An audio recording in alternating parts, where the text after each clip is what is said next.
যত কঠিন সংঘর্ষ হবে, বিজয়ের আনন্দ ততই মধুর হবে। প্রত্যেকটি জিনিসেরই একদম নিজস্ব একটি সৌন্দর্য আছে। তুমি কি সেটি অনুভব করতে জানো? খুব শীঘ্রই অসম্ভব চমৎকার একটা কিছু ঘটতে চলেছে তোমার জীবনে। তুমি কি সেটি অনুভব করতে পারো? পৃথিবীর সুন্দরতম জিনিসগুলো হাতে ছোঁয়া যায় না, চোখে দেখা যায় না। সেগুলো একমাত্র হৃদয় দিয়ে অনুভব করতে হয়। ভালোবাসা, দয়া, আন্তরিকতা।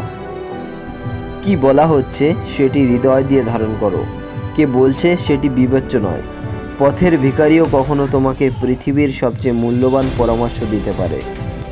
ততক্ষণ অবধি অর্থ উপার্জন করতে থাকুন, যতক্ষণ না পর্যন্ত আপনার ব্যাংকের ব্যালেন্স আপনার ফোন নম্বরের মতো দেখতে না লাগে। যদি আপনি চান কোনো কাজ ভালো হোক, তাহলে সেটি নিজে করুন। আপনি যদি নিজের জীবনকে নিজের মতো করে কাটাতে চান, তাহলে কোনোদিনও কারোর বেশি ভক্ত হতে যাবেন না। ধন্যবাদ।